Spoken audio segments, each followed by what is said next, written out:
Hey everyone, it's Sam here. Thank you for watching. So today I'm going to show you how I've made this easel card, and I've done it so that it kind of looks like, or it's meant to represent, a dressing table. So that's how it looks when it's in the envelope, and then when you open it up you have this cute little mirror with all of the makeup around the bottom there, and then the sentiment, hello beautiful.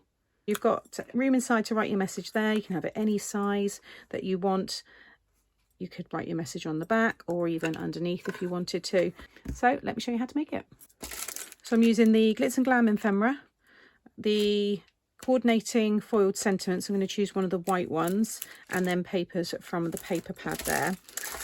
And I'm using these ovals because they work really well together. So it's the filigree supersized nestables in the oval, and then the inverted scallop. So I've already prepared everything here. So I've cut myself, I just tell you the size. So this one is about 5 1/4 by 6 1/2.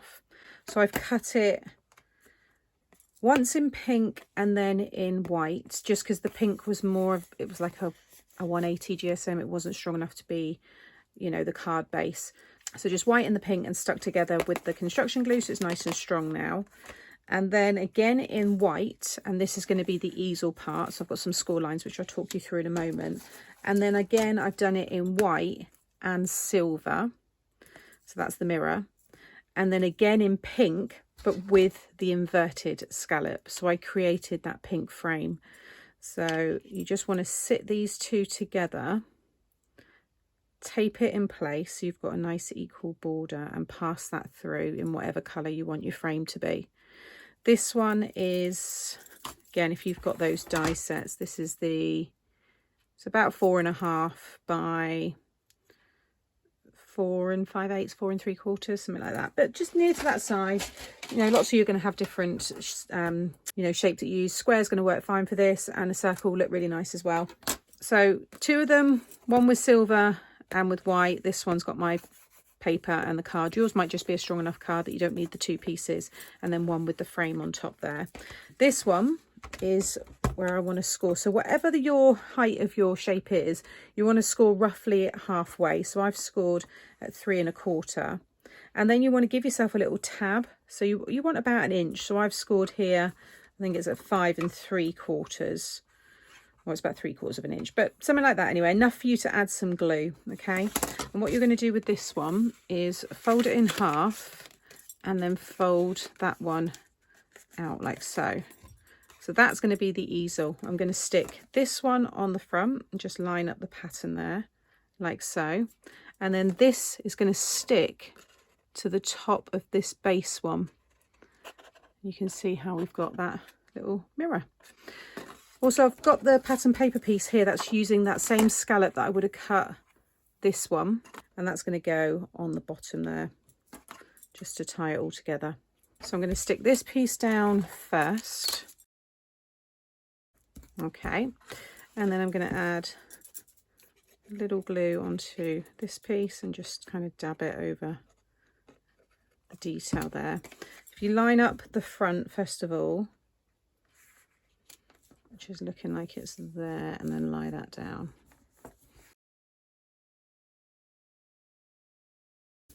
Okay, I can now add glue all onto this front piece here, and then I'm going to stick this one over the top. So again, just going to line up the design there like so. So that's how it's all going to be in the envelope.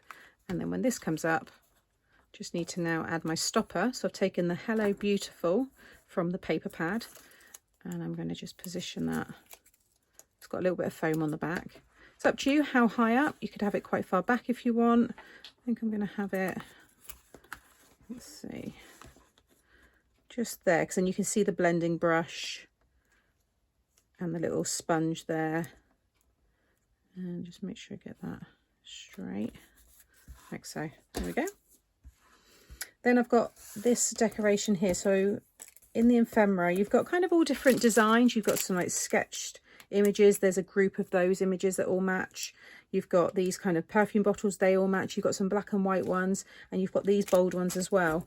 And they're the same images that are on here. So you can see there, I've got the beauty cream, which is that image. I've got the blending brush, but I've used that on another card. You've got the nail polish and all sorts. So what I want to do is have the bow, I think, kind of on the side. If I just tilt this up a bit. So then I'm going to have the bow like so. And then I want to have a lipstick on each side. I think I'm going to pop it up on some foam as well, just to give it a little bit more dimension. And then the nail polish. You've got the compact there. You get the idea. It's hard for me to hold it this way and show you. I also cut one of the lips out from the paper pad, but it's quite small. But if you've got the stamp set, which was brought out a couple of years ago, that matches all of this, you could heat emboss some lips on the mirror, so it looks like, you know, the mirror's been kissed. And I thought the Lots of Love was quite nice as well, so I might have that up near the bow, maybe something like that. I'm going to play around with it all, so I'm going to get this all stuck down and then I'll show you it when it's finished.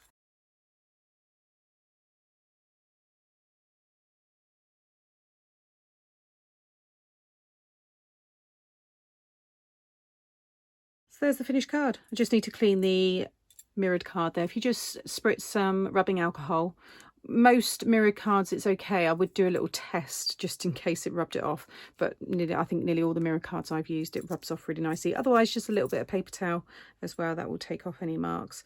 I think it looks really nice, just a fun card style, which I think works really well with this theme. You've got your space all inside here to write your message, or you could also write it on the back, and that's going to fit now into an envelope. I'll have to do a custom envelope for this one because it's slightly bigger than 5x7, but I do have a custom envelope tutorial there, so you can make them for any size card that you have. So I hope you've enjoyed this fun tutorial from me today. I will have all the product that I've linked in the description box below.